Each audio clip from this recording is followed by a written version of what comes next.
Welcome to Motoring Monday for May 18th, 2015. I'm Sam Haymart for Test Driven TV. Today we're going to show you the 2016 Chevrolet Camaro, which made its debut in Detroit over the weekend. We're also going to take you on a tour of the latest IIHS small offset crash test for midsize SUVs. See which ones fared the best and the worst. And the 2016 Ford Mustang isn't left behind either, with a number of new features for this year. All this in our test drives. It's coming right up.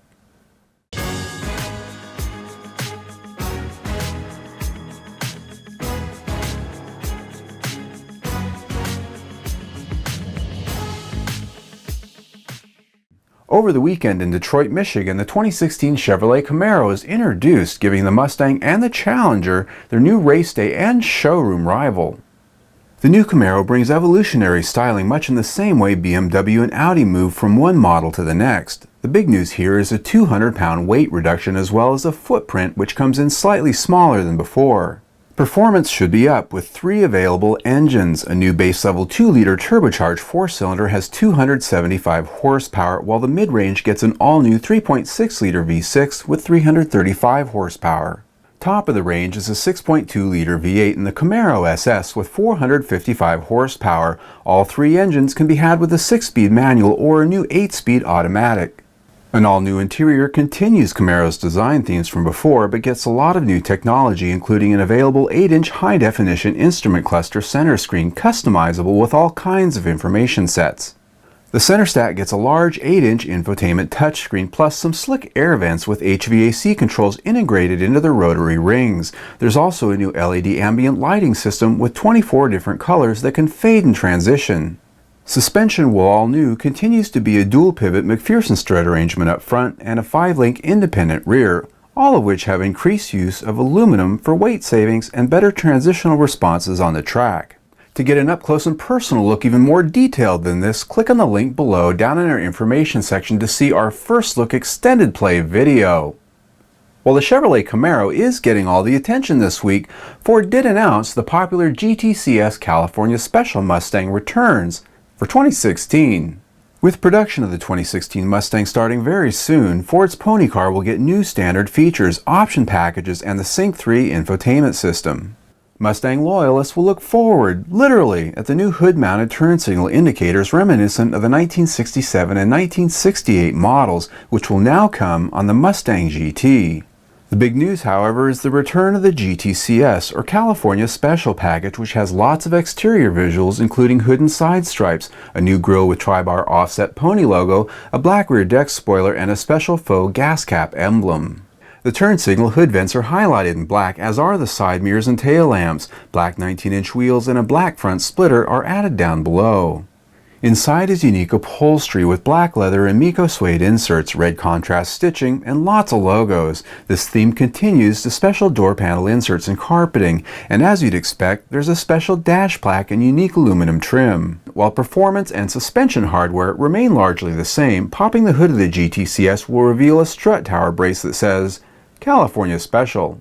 The GTCS package will be available on GT Premium Fastbacks and convertibles. They'll be arriving in dealerships a little bit later this summer.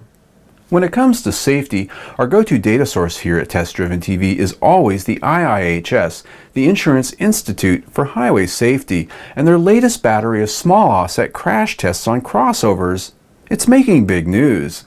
Mid-size crossovers from several brands were tested, with some making news for their stellar performance in the brutal small offset crash test, while others, not so good.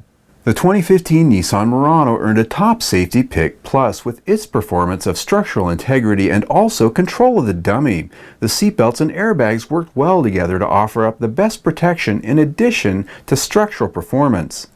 Ford's venerable Flex crossover also performed at the top of the class with an acceptable score in the small offset crash. It earned a top safety pick rating only because it's not available with the latest crash prevention systems. Jeep Wrangler buyers will be impressed that it too scored exceptionally well in the small offset crash test. Its shape and its design played well into the 25% width fixed barrier, for the most part taking a glancing blow. Because the Wrangler scored not so well in other tests like side impact, it was ineligible for top safety pick.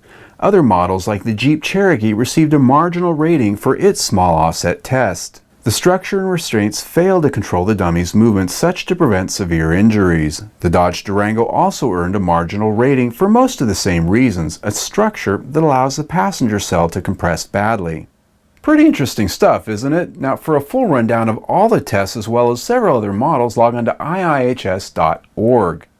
In our test drives this week, we spent time in one of the hottest selling subcompact 5-door hatches there is, the Honda Fit. All new for 2015, the Honda Fit is the least expensive and smallest model offered from the brand, powered by a 1.5-liter engine and either a 6-speed manual transmission or CVT. Our fully loaded EXL with navigation sported a leather interior and a myriad of interior features as expected, and even some unexpected, like the lane watch system.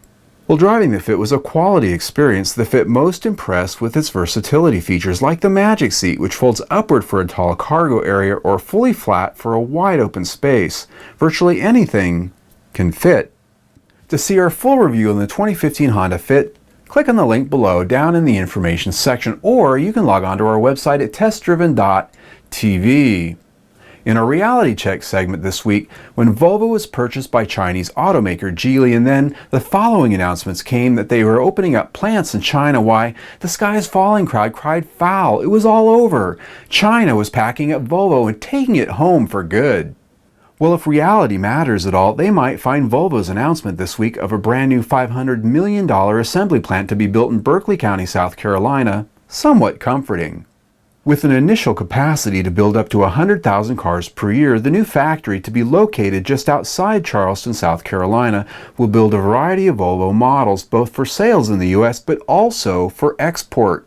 Construction on the new plant will begin late this year, with first vehicles expected to roll off the assembly line in 2018. It will be the first plant for a Volvo in North America.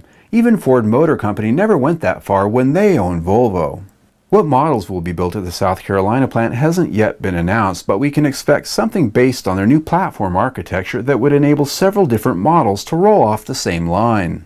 Now, Volvo says the plant will employ about 2,000 people at first, with up to 4,000 jobs later down the line. Those, I'll point out, will be American jobs. So there.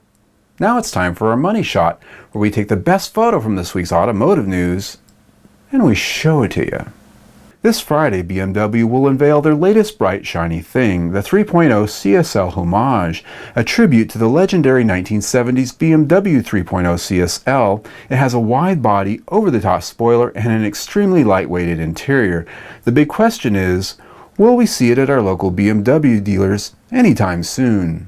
Well, that's it for Motoring Monday. Click on the link right here and please subscribe to our YouTube channel. There, we'll keep you updated on all of our latest automotive news, our test drives, and Motoring Monday episodes. Right now, we're producing about one new video every single day, so there's always something new. You can also follow us on the Google, Twitter, and that Facebook by simply clicking on the links down below in the information section or on our website right up there if you happen to be there. That's testdriven.tv. I'm Sam Haymart for Test Driven TV.